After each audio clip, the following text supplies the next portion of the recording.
मैं मां हूं, धरती मां।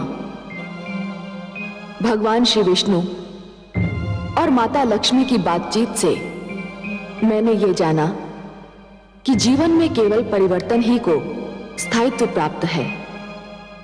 हर युग में परिवर्तन जीवन को बदलने पर विवश करता है। समय बदलने से विचार बदलते हैं, आस्थाएं बदलती हैं और कभी-कभी सिद्धांत भी बदल जाते हैं। हर परंपरा को समय की कसौटी पर कसना उन्नति की पहली शर्त है।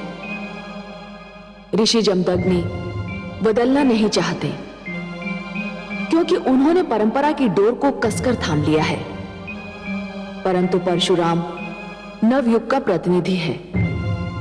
उसे परंपरा से केवल एक हद तक ही स्नेह है। उसे ज्ञात है कि सहस्रार्जुन के अन्याय का उत्तर उसका खुला विरोध है। अन्याय के विरोध का मार्ग बहुत कठिन है और मुझे ज्ञात है कि इस मार्ग पर पग पग पर संकट हैं। देखना यह है कि परशुराम इन संकटों का सामना कैसे करता है।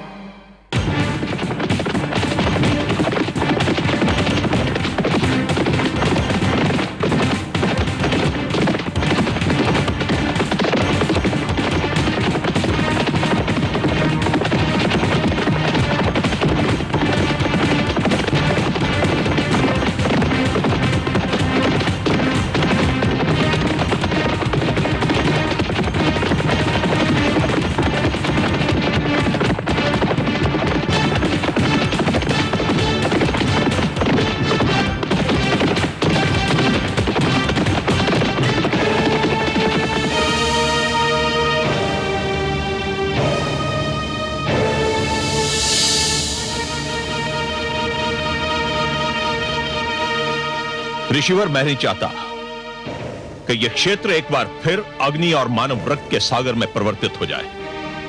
मैं यह भी नहीं चाहता कि हमारा खड़ग एक बार फिर मानव रक्त से अपना मुख लाल करे। मैं यह भी जानता हूं कि आप भी यह नहीं चाहते होंगे। मैं ऋषि हूं और ये मेरे विद्यार्थी हैं। अहिंसा मेरा परम धर्म है और मैं उसी धर्म की शिक्षा इन्हें भी दे रहा हूं। अब भी यह कहने की आवश्यकता रह गई है कि हमें रक्त और अग्नि के इस खेल से कितनी घृणा है। यह खेल बंद भी हो सकता है ऋषिवर।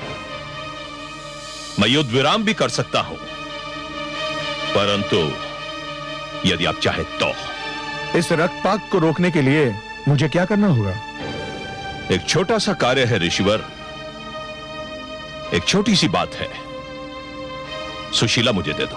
तुम यह संदेश पहले भी मुझे भेज चुके हो और मुझे पूर्ण विश्वास है कि तुम्हें अपने संदेश के लिए मेरा उत्तर भी तुम्हें मिल चुका होगा।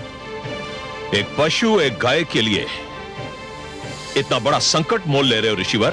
प्रश्न एक पशु का नहीं, प्रश्न एक सिद्धांत का है सहस्रार्जुन। सिद्धांत? कैसा सिद्धांत? सहस्रार्जुन, हमने अपने पुरखों से जो शिक्षा पाई है और हम अपनी नवयुवक पीढ़ी को जो शिक्षा देते हैं उसके अनुसार जो राजा होता है, जिसके हाथों में सत्ता होती है, उसे स्वयं को प्रजा की संपत्ति और प्राणों का रक्षक सिद्ध करना होता है। उनका स्वामी नहीं, उसके विशेष अधिकार अवश्य होते हैं, किंतु वो प्रजा के अधिकारों का हनन नहीं कर सकता। तुम्हारे राजकुमार को यदि सुशीला भाग गई थी तो उन्हें हमसे विनती करनी चाहिए थी, हमसे प्रार्थना करनी चाहिए थी। विनती? प्रार्थना?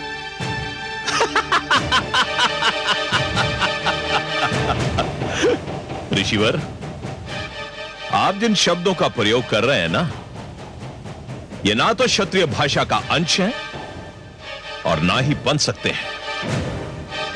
स्पष्ट और सरल बात यह है ऋषिवर कि हमारे पुत्रों ने सुशीला की मांग की है और उनकी मांग पूरी करना पिता के नाते हमारा कर्तव्य है। तो फिर तुम भी सुन लो सहस्रार्जुन। सुशीला मेरी संपत्ति है और अपनी संपत्ति की रक्षा करना मेरा भी धर्म है। और यह धर्म आप कैसे निभाएंगे ऋषिवर? शस्त्र उठाकर। शस्त्र उठाकर?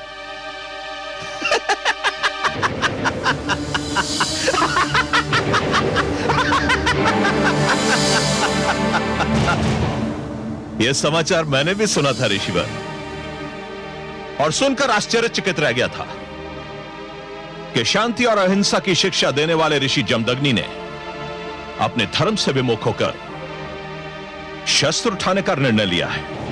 अच्छा,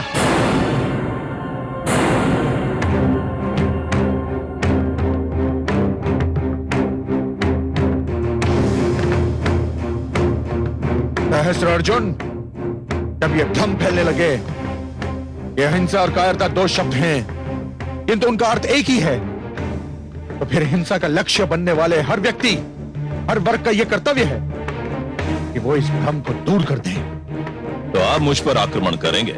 नहीं, किंतु यदि तुमने आक्रमण किया तो मैं समस्त शक्ति के साथ आत्मरक्षा अवश्य करूंगा।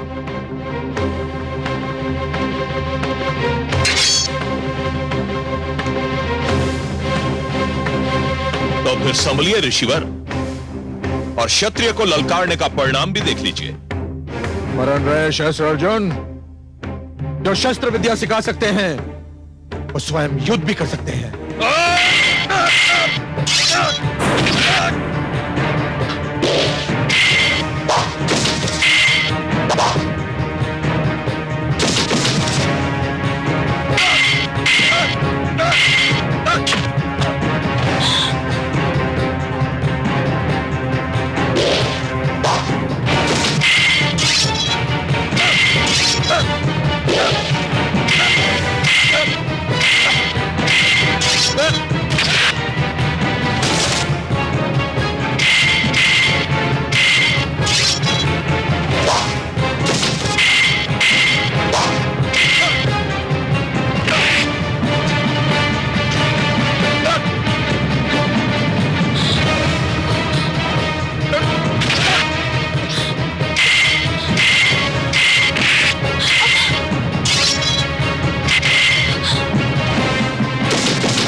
स्वामी, स्वामी, स्वामी,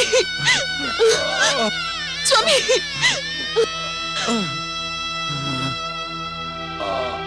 मुझे खेद है ऋषिवर कि आप अपने शिष्यों को शस्त्र विद्या तो अवश्य सिखा सकते हैं, लेकिन इन शस्त्रों का प्रयोग करना आपके वश की बात नहीं। आचार्य होना और बात है और योद्धा होना और बात। यदि आपने मुझे यह गैया सौंप दी होती तो आपको अपने परिवार और इन शिष्यों के बीच लज्जित ना होना पड़ता।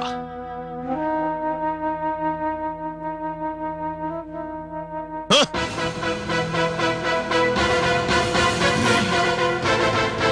नहीं, नहीं सहस्त्र अर्जुन, नहीं, तुम ये अत्याचार नहीं कर सकते। गाय को खोल कर ले जाओ। नहीं, नहीं, नहीं, सुशीला, मुझे क्षमा कर देना, मैं तुम्हारी रक्षा नहीं कर पाया। अब तुम्हें अपनी रक्षा स्वयं करनी होगी। सुशीला, सुशीला।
तुम मारो।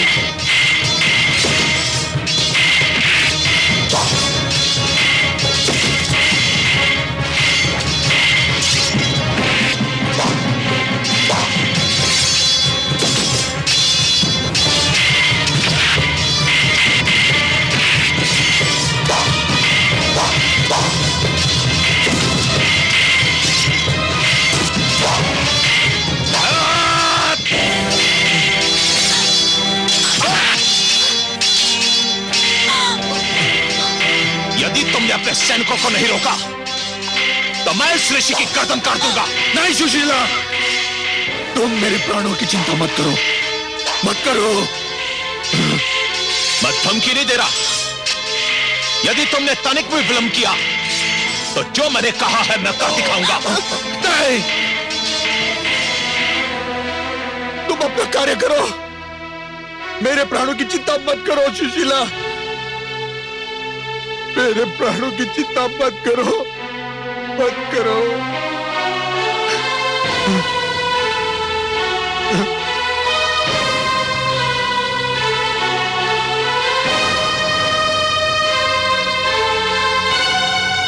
नहीं, मेरे प्राणों की चिंता मत करो सुशीला, मत करो, मत करो।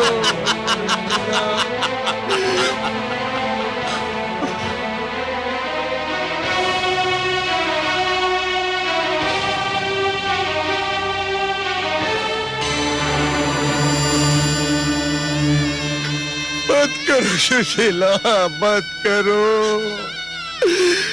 मेरे प्राणों की चिंता मत करो, इन्हें वापस मत बुलाओ सुशीला। सैनिकों, इस कैया को खोल लो। सुशीला, सुशीला।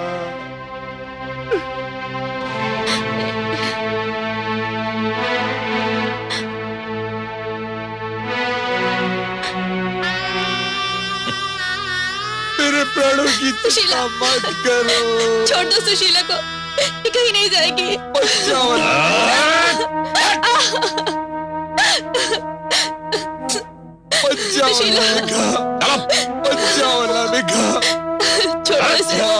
छोड़ दो सुशीला को, छोड़ दो।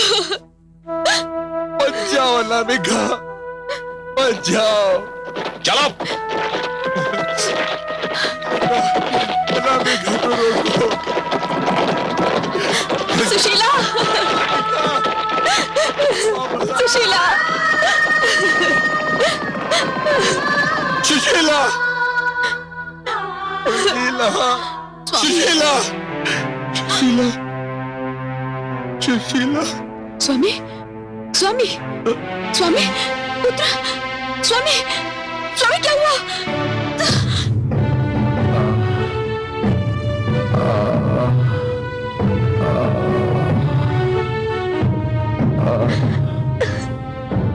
महादेव,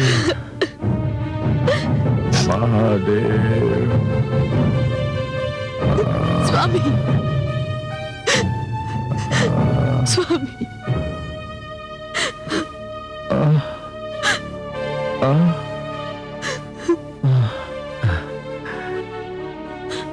परशुराम, पुत्र तुम सत्य कहते थे। आवश्यकता पड़ने पर शस्त्र केवल आत्मरक्षा के लिए नहीं,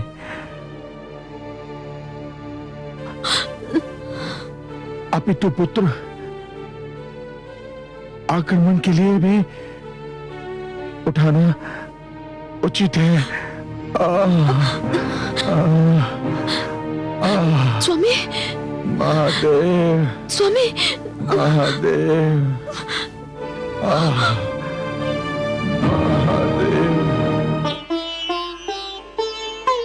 क्या हो गया है दुष्ट सहस्रार्जुन को? भोली भाली गौ सुशीला को छीन कर ले गया। ये तो घोर पाप है। महादेवी, ये घटना केवल एक गाय को छीनने तक सीमित नहीं है। तनिक ध्यान से देखिए, आज जो कुछ हुआ वो उन घटनाओं का संकेत है जो आने वाले युगों में घटने वाली हैं। आप तो सत्य के ज्ञाता हैं, सर्वज्ञानी है कमल नयन। आपकी दृष्टि उस सत्य को देखने में भी सक्षम है जो रहस्य और अज्ञान के अंधेरों में लिपटा रहता है और किसी को भी दिखाई नहीं देता। क्या आप मुझे आने वाले युगों की उन घटनाओं के विषय में नहीं बताएंगे? क्यों नहीं महादेवी, आप तो जगत माता है। माता की गोद मानव का सबसे महान शिक्षालय होता है। माता के ही माध्यम से संसार को सत्य का ज्ञान मिलता है। परंतु मेरी दृष्टि जो देख रही है वो कुछ बहुत आनंददायक नहीं है। आप मेरी जिज्ञासा बढ़ा रहे हैं कमल नयन।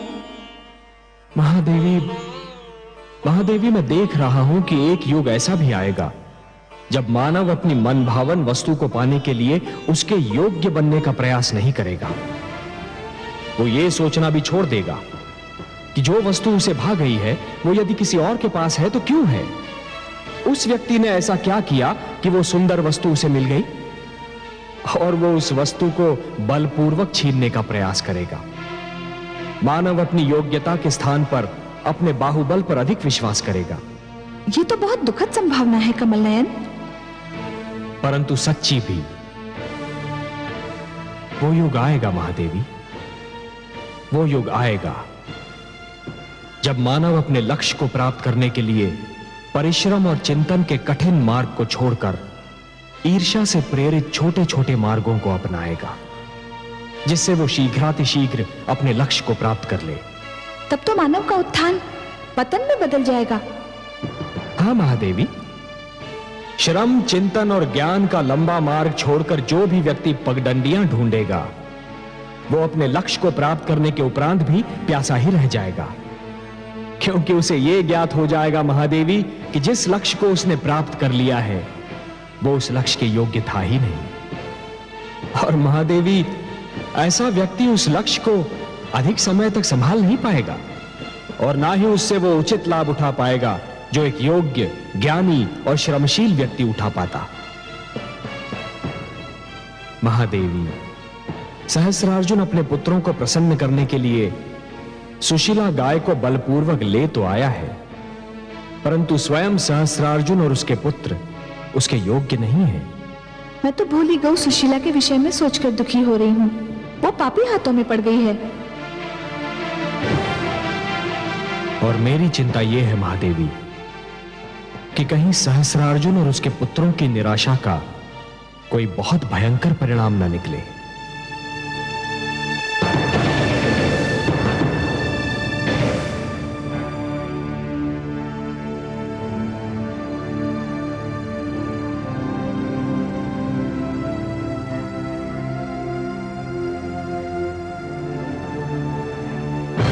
मेरे राजकुमारों, मेरे पुत्रों, मैंने तुम्हारी मनोकामना पूरी कर दी है। तुम्हें ऋषि जमदग्नि की गाय सुशीला भागी थी ना।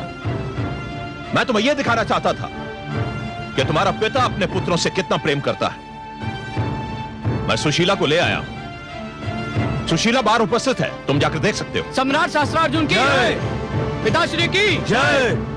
हमें गर्व है कि ईश्वर ने हमें इतना प्रेमी पिता दिया है। हमें आप पर गर्व है पिताश्री। आपने हमारी हार्दिक इच्छा पूरी कर दी है पिताश्री। ये तो तुम्हारे भाग्य अच्छे थे पुत्रों कि परशुराम अपने पिता से झगड़ा करके आश्रम से कहीं दूर चला गया था, नहीं तो सुशीला को यहां तक लाना इतना सरल नहीं था। तुमने सत्य ही कहा था पुत्रों। सुशीला एक चमत्कारी गाय है। मैं उसके चमत्कार अपनी आंखों से देख चुका हूं। क्या सुशीला ने आपके लिए कोई बाधा उत्पन्न की? बाधा? पुत्र, यदि मैंने ऋषि जमदग्नि को अपनी ढाल ना बुला लिया होता तो संभवतः ना मेरी सेना बचती ना मैं। यदि मैंने सुशीला को लाने का वचन ना दिया होता तो मैं ये जोखिम कदापि ना उठाता। आपको कोटि कोटि धन्यवाद। पुत्र, सुशीला जैसी चमत्कारी गाय के ना रहने से ऋषि जमदग्नि तो हमारा कुछ नहीं बिगाड़ सकता, परंतु परशुराम की मुझे अब भी चिंता है। पिता पुत्र के मार्ग अलग हो चुके हैं, अब हमें क्या चिंता। रक्त जल से गाढ़ा होता है पुत्र। इस झगड़े की अवधि पर भरोसा करना बहुत बड़ी मूर्खता होगी। परशुराम बलवान है, उसे जीत पाना बहुत कठिन है। जो रावण को इतने कड़े पैरे से छुड़ा कर ले जा सकता है, उसकी शक्ति को कम समझना आत्महत्या करना होगा। मैं अकेला उसका सामना नहीं कर सकता। हम चारों आपके साथ हैं पिताश्री, और अपने जीवन के अंतिम क्षण तक आपके साथ रहेंगे। तुम चारों का साथ भी मेरे लिए पर्याप्त नहीं होगा पुत्र। इसलिए मैंने निर्णय लिया है कि जिस प्रकार परशुराम भार्गवों को एकत्रित कर रहा है, उसी प्रकार मैं भी क्षत्रियों को संगठित करूंगा। क्षत्रिय वंशों ने मेरा साथ देने का निर्णय लिया है। मैंने कल ही उनकी सभा बुलाई है। चलो भैया, पहले सुशीला के दर्शन तो कर लिए जाएं। चलो चलो चलो चलो।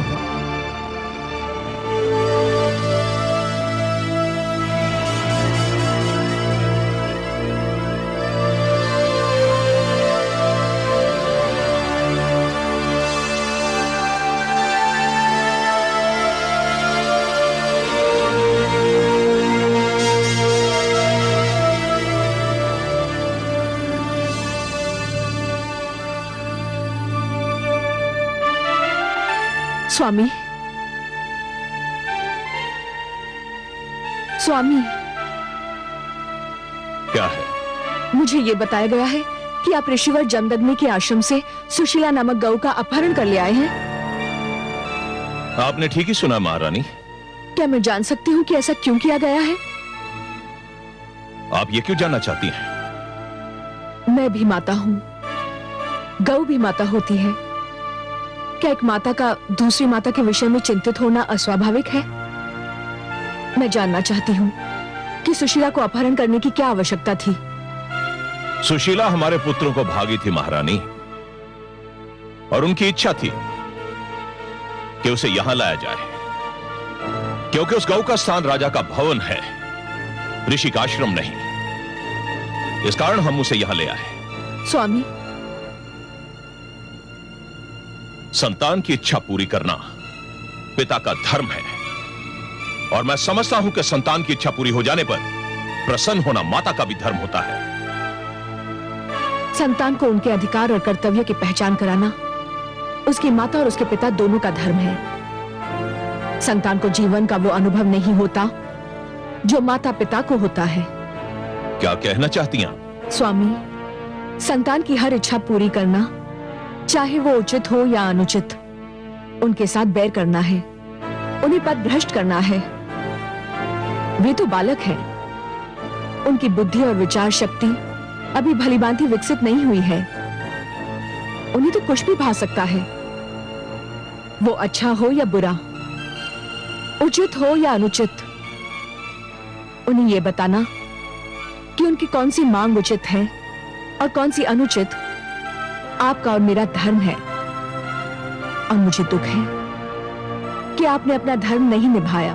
महारानी, यदि संतान कोई ऐसी इच्छा प्रकट करे जो नैतिक रूप से अनुचित और अमान्य हो, तो माता पिता का कर्तव्य है कि उसे समझाए प्यार से, और नाकाम चले तो दृढ़ता से।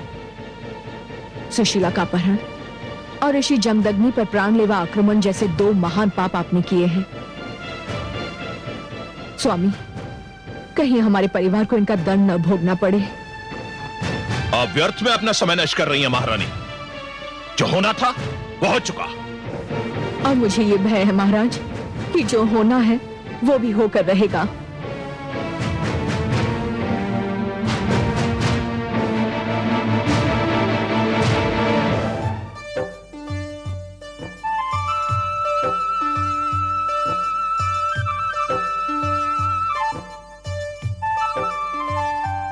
अहो भाग्य हमारे, जो आपने अपने दर्शन दिए।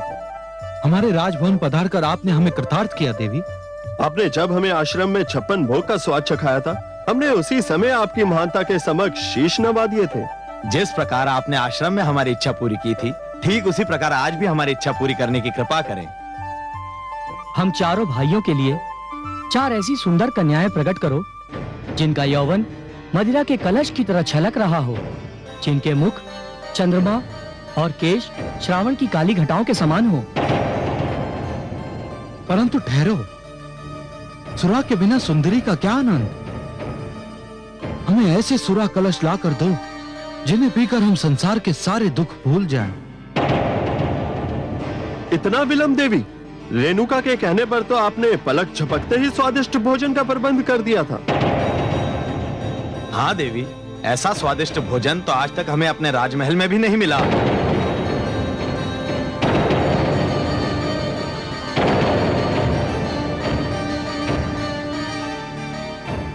क्या हो गया सुशीला को? तुम हमारे आदेश का पालन क्यों नहीं कर रही? कहीं हमारे साथ छल तो नहीं हुआ? कैसा छल बंधुश्री? ये तो सुशीला ज्ञाति नहीं होती। जमदग्नि ने छल किया है हमारे साथ। ये वो गौ नहीं है। अवश्य ही ये कोई साधारण गऊ है।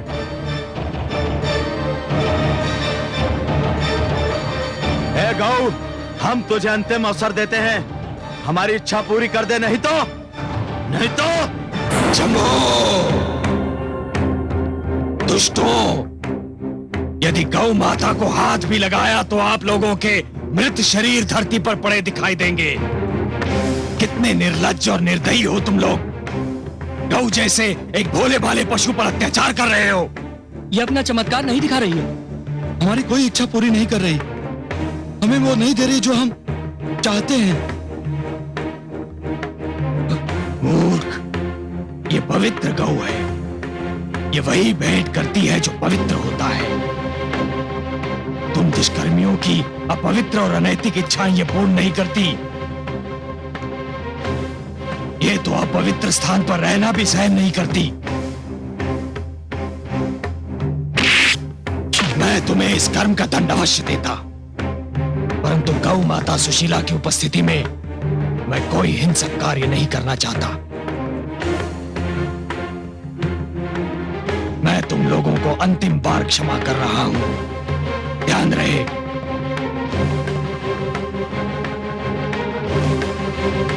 चलिए माता, ये स्थान आपके लिए अपवित्र है। चलिए।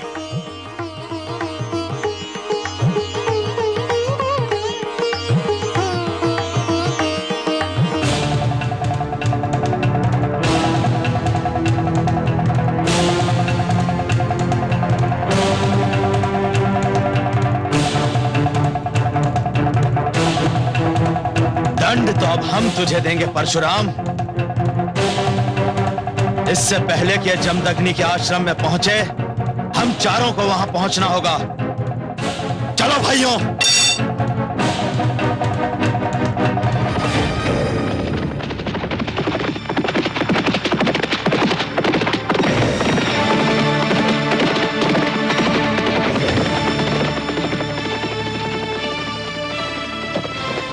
क्षत्रिय कुलभूषण राजश्री विश्वामित्र को सूचना दीजिए कि क्षत्रिय सम्राट शस्त्रार्जुन उनसे भेंट करना चाहते हैं। पधारिए सम्राट। गुरुवर संध्या वंदन में व्यस्त हैं। मैं अभी जाकर उन्हें सूचित करता हूँ।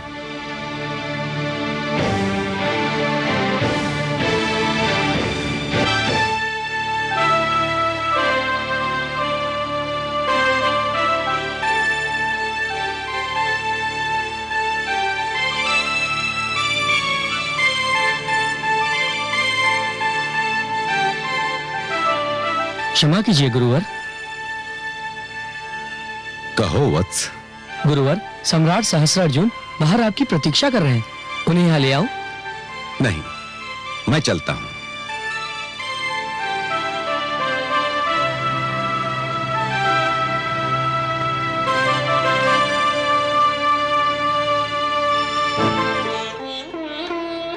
प्रणाम महाराज ऋषि विश्वरथ। प्रणाम महाराज। तुमने मुझे विश्वरथ के नाम से संबोधित किया है। कदाचित तुम तक यह सूचना नहीं पहुंच सकी कि चरित्र और चोले के साथ ही मेरा नाम भी परिवर्तित हो चुका है। अब यह संसार मुझे महर्षि विश्वामित्र के नाम से पुकारता है। संसार आपको चाहे किसी नाम से भी पुकारे ऋषिवर, आप मेरे लिए कल भी क्षत्रिय कुलोत्पन्न ऋषि विश्वरथ थे और आज भी वही हूं। चरित्र और चोला बदलने से जन्म नहीं बदल जाता ऋषिवर, और आप जन्म से क्षत्रिय हो।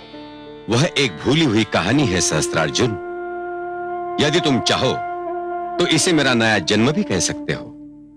अब मैं वह नहीं हूं जो था। विचित्र विडंबना है ऋषिवर। लोग समझते हैं कि चरित्र और वर्ग बदलने से धर्म और संस्कार बदल जाते हैं। परशुराम ब्राह्मण होने के उपरांत अपने आप को क्षत्रियों का पालक समझ रहा है, और आप क्षत्रिय होते हुए भी इस बात का अनुरोध कर रहे हैं क्या ब्राह्मण है? अब मैं इस निष्कर्ष पर पहुंच चुका हूं कि इस समाज में सर्वश्रेष्ठ स्थान ब्राह्मण का है। वह आचार्य होता है, विद्वान होता है, गुरु होता है। अतः तुम अपने आने का कारण बताओ। मैं आपको निमंत्रण देने आया हूं ऋषिवर। कैसा निमंत्रण? आपने तो सुना ही होगा कि जमदग्नि पुत्र परशुराम समस्त भार्गवों को एकत्रित कर रहा है हम क्षत्रियों का विनाश करने के लिए। हां, मैंने सुना है, और मैंने वो भी सुना है कि जो तुम जैसे तथाकथित क्षत्रियों ने उसके परिवार और समस्त ऋषि समाज के साथ किया है।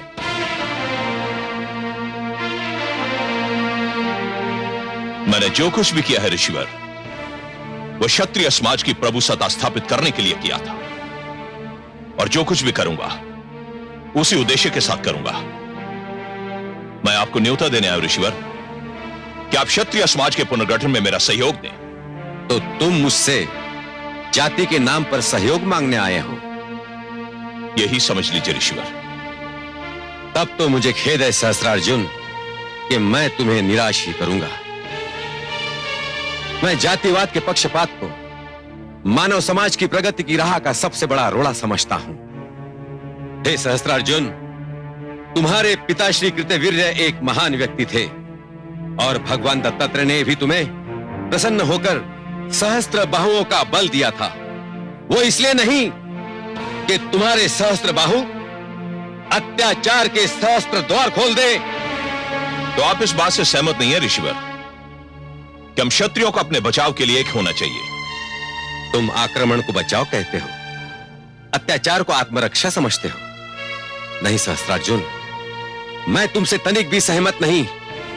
तुम आज किस मुंह से क्षत्रिय एकता की बात कर रहे हो? क्या तुम भूल गए कि तुमने स्वयं 25 क्षत्रिय राजाओं का वध किया था? मेरा तुम्हें यह परामर्श है कि वो डगर छोड़ दो जो विनाश की ओर जाती है। जाओ, चले जाओ यहां से। मैं तुम्हारे लिए कुछ भी नहीं कर सकता।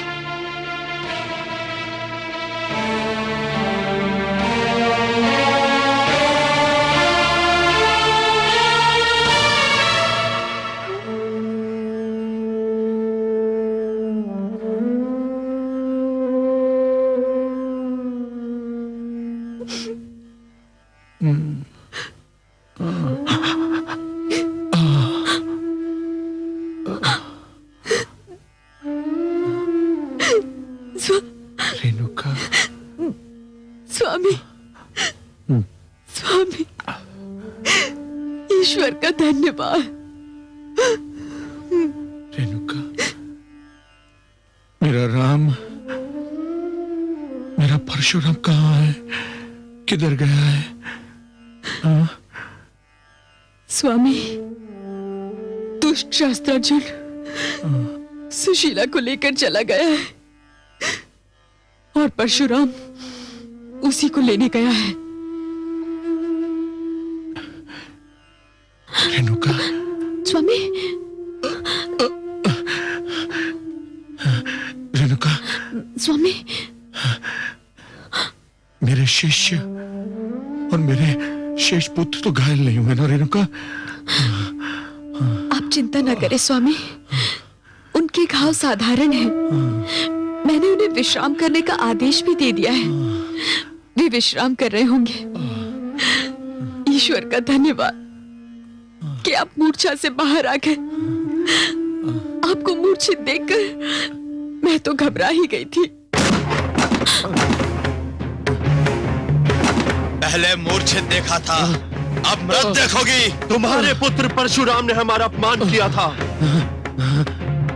हमारा अपमान किया तो जान लेगा कि हमारा अपमान करने का परिणाम क्या होता है।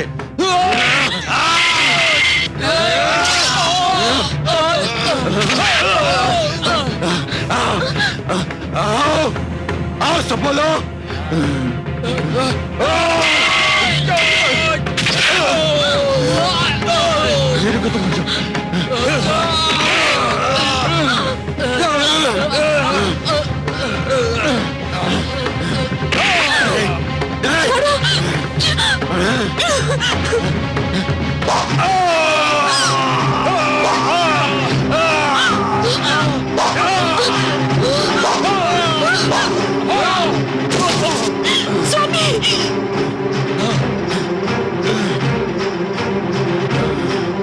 छोड़ो, छोड़ो,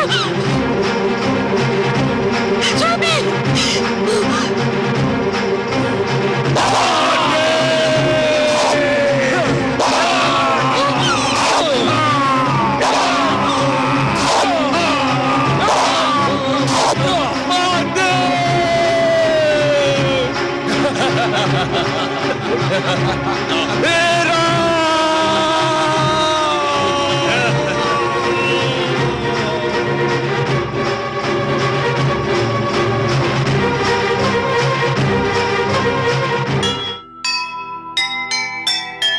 फैली अत्याचार की आंधी चारों ओर, छाया है संसार पर अंधकार घन घोर। समझा है इसको विजय, भूल न ए नादान। तेरे अत्याचार को देख रहा भगवान।